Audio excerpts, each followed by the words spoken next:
Приветствую вас, уважаемые друзья и зрители моего канала. Понемногу начал таять снег и в наших краях теплеет.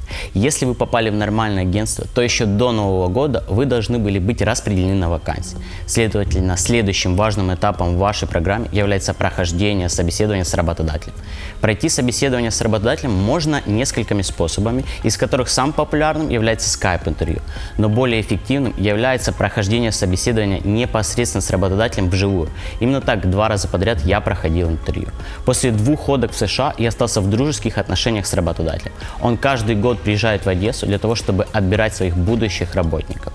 Я сконтактировал с ним и приехал тоже в Одессу, маму, чтобы взять у него интервью и задать те вопросы, которые не дают вам спать ни днем, ни ночью. Так как американцы не раскидывают по-русски, I will continue in English. So here Adam Торнтон, he's the general manager of 2 restaurants in Mертл-Бич, South Carolina. Hello Adam, it's so big pleasure to see you again. How are you? How was your flight?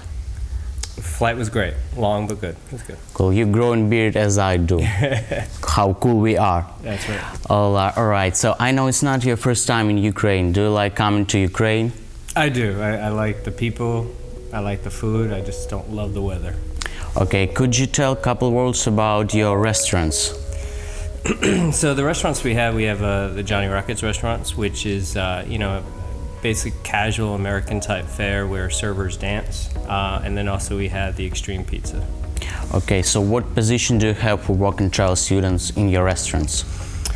Basically, we divide the positions available to either front of the house as servers or as a restaurant worker, which could be either as a host or working in the kitchen, either cooking or prepping.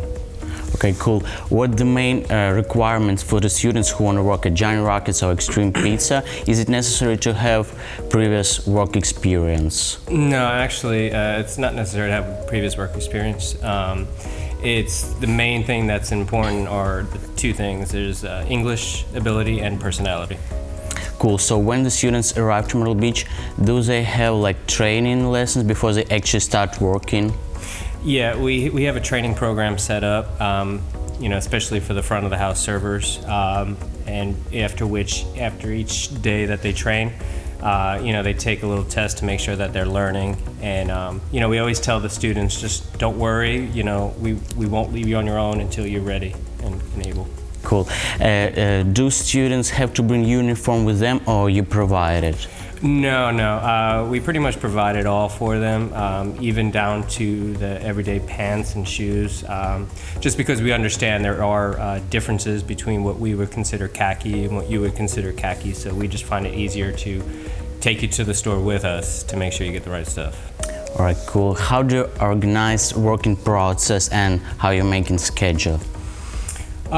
Basically, especially when the students first arrive, I know students have a big wish list as to a certain schedule they want or a certain position they want.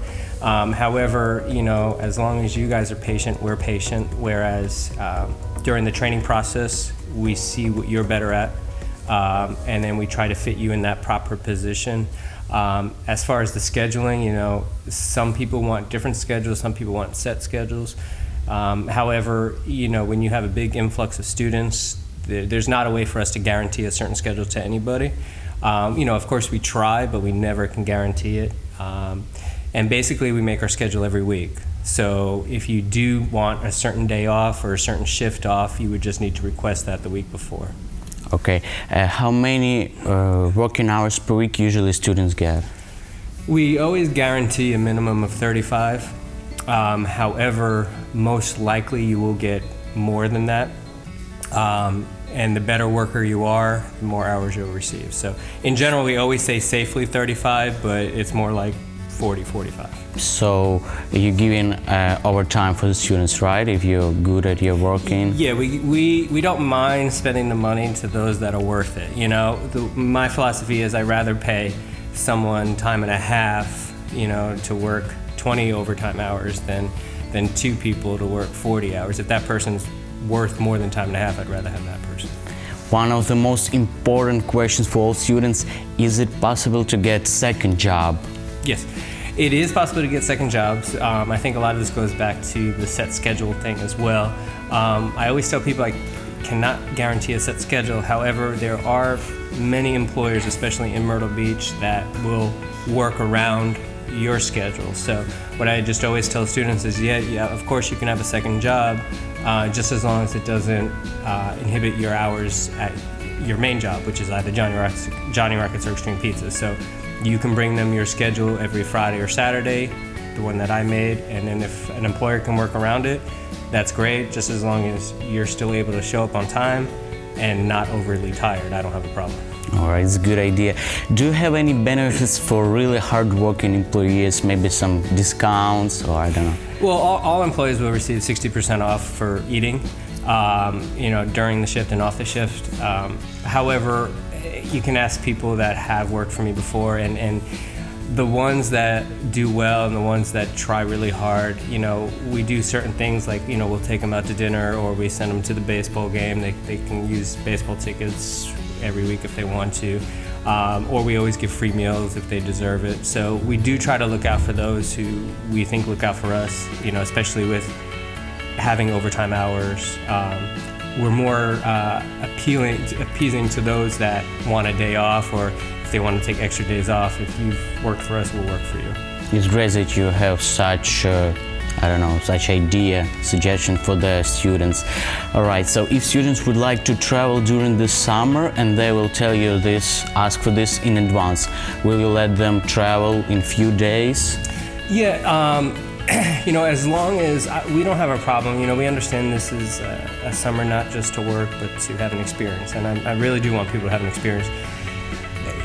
However, there's also some limitations to that. I don't have a problem if there's a few people that want to take 3, even 4 days off, maybe to go to Niagara Falls. I always feel bad for kids who say, oh, we're going to go to Niagara Falls, can we just have the day off? I'm like, well, you need to have the day off. Like, you need more than a day, but they want to fly up and fly back down the same day. I don't want people to do that. Yeah. I want you to enjoy yourself, so you don't need to rush back that much. The only time we ever have issues are like when they try to come up with like a group of 20 to go. Yeah. Like, guys, like, we're still open, so that's not possible. But we do work around, a small group of friends wanting to take time off. That's fine. Yeah. It's great, it's great. Do you organize some cultural events like picnics or birthday party? Yeah, I try, and we just do it, but however, some students can make it or not make it, but we do try to have some sort of like a barbecue or whatnot at the house before the summer, and then one after the summer. One to try to get people acquainted, and then one to, have saying goodbye and at the other one. So, other than that, we have some nights where they go bowling or things like that, just to try to get people together. And some people have gone to some church events and things like that. So. Cool. What can you advise future participants of work and travel? Could you just tell on camera? My main advice for future work and travel students is know that it's an experience. It's not all about work. As an employer, I'm even telling you this. I want you to come over wanting to work, but the one thing, you can always find students are either extremely happy or extremely disappointed, is if you come over with this grand idea of making so much money. So my one advice is just to keep your money goals, expectations in check. Don't come over assuming you're going to come back buying 3 cars and an apartment. Make enough to, travel, live off of, and enjoy it. Don't stress about money every day. All right, cool. Thank you so much for your interview. I hope all this information will really help all the future participants in work and travel. Such a pleasure to see you. You too. Have a wonderful day. Thanks. Вот такое вот интервью у нас получилось с Адамом. Надеюсь, эта инфа будет полезна для тебя и поможет не лохануться на собеседовании с работодателем. Помни, что на этом собеседовании ты должен быть максимально общительным. Старайся задавать побольше вопросов. Работодатели очень любят это. Также обменяйся адресами электронной почты с работодателем, так как если в будущем у тебя возникнут questions, ты мог сконтактировать с ним. Также попроси выслать контакты ребят с других стран, с которыми ты будешь работать в будущем. Это поможет тебе сдружиться с ними еще до поездки в США, а также легче адаптироваться на новом месте работы. На сегодня это все. Подписывайся на мой канал и не забудь поставить лайк этому видео. Все свои вопросы оставляй в комментариях под видео, и я обязательно на них отвечу. На этом я с вами прощаюсь. Искренне ваш Макс.